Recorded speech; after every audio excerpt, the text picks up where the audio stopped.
सार्थ श्री एकनाथी भागवत अध्याय नंबर 11 ओवी नंबर 1523।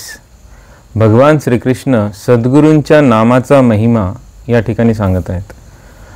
गुरुनाम घेता मुखे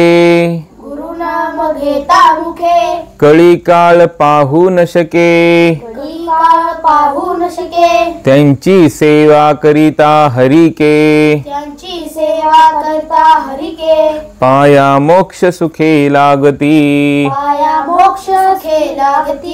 अर्थ लक्षात घ्या। भगवान श्रीकृष्ण सांगतायत की सद्गुरूंचं नाव ज्याच्या मुखामध्ये असेल त्या नामस्मरणामुळे कळी आणि काळ त्यांच्या समोर टिकू शकत नाही।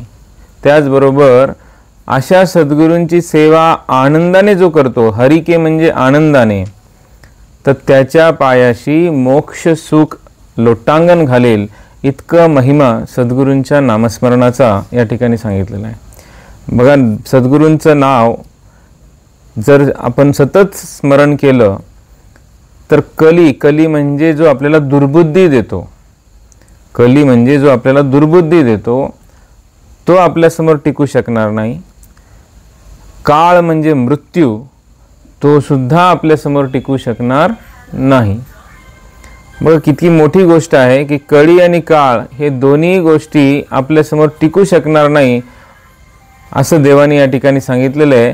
आणि त्याच्याही पुढं सगळ्यात महत्त्वाचं जे देवाने सांगितलेलं आहे की मोक्षासाठी जे तप करतात, अनेक प्रकारचे शरीराला त्रास देतात, असं महान तपस्वी लोकसुद्धा मोक्षासाठी अनेक प्रयत्न करतात, पण देवाने या ठिकाणी मोक्षाचं सूत्र सांगितलेलं आहे की ज्यांची सेवा करिता हरिके, म्हणजे या सद्गुरूंची जर सेवा तुम्ही आनंदाने केली तर तुम्हाला मोक्षाच्या पाठीमागे जायची गरज नाही, तर मोक्ष तुमच्या चरणी लोटांगण घालेल। इतकंच नव्हे तर सुख सुद्धा तुमच्या चरणी लोटांगण घालेल असं या ठिकाणी भगवान श्रीकृष्णाने सांगितलेलं आहे।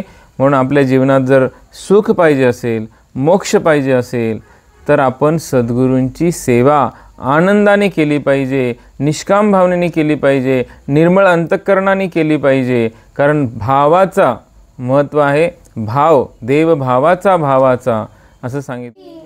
आपल्या भक्त परिवारामध्ये सुद्धा परमपूज्य बाबाजींच्या कृपाशीर्वादाने अनेक अशा लोकांना अनुभव आलेले आहेत की जे संकटात सापडलेले होते, जसं मोठे मोठे ॲक्सिडेंट झाले, पण त्या ॲक्सिडेंटमध्ये जेव्हा बाबाजींचं नाव त्यांनी मुखात घेतलं त्यावेळी त्यांना बाबाजींनी वाचवलेलं आहे। म्हणजे मृत्यू आला होता, परंतु बाबाजींचं म्हणजे सद्गुरूंचं नाव मुखात असल्यामुळे मृत्यूसुद्धा त्यांना स्पर्श करू शकला नाही। अशा अनेक उदाहरणं आपल्याला पाहायला मिळतील। त्याचबरोबर जो सद्गुरूंचं नामस्मरण नेहमी करतो तो दुर्बुद्धीला प्राप्त होत नाही, म्हणजेच काय, वाईट व्यसनांना बळी पडत नाही, त्याच्या जीवनामध्ये निर्णय चुकत नाहीत, तो चांगल्या विचारांनी जीवन जगत असतो। त्यामुळे आपल्या जीवनाला सुखी बनवण्यासाठी आणि आनंदी बनवण्यासाठी, तसंच अध्यात्मामध्ये प्रगती करण्यासाठी सद्गुरूंच्या नावाचं स्मरण नित्य केलं पाहिजे, हे या ठिकाणी भगवंतांनी सांगितलेलं आहे।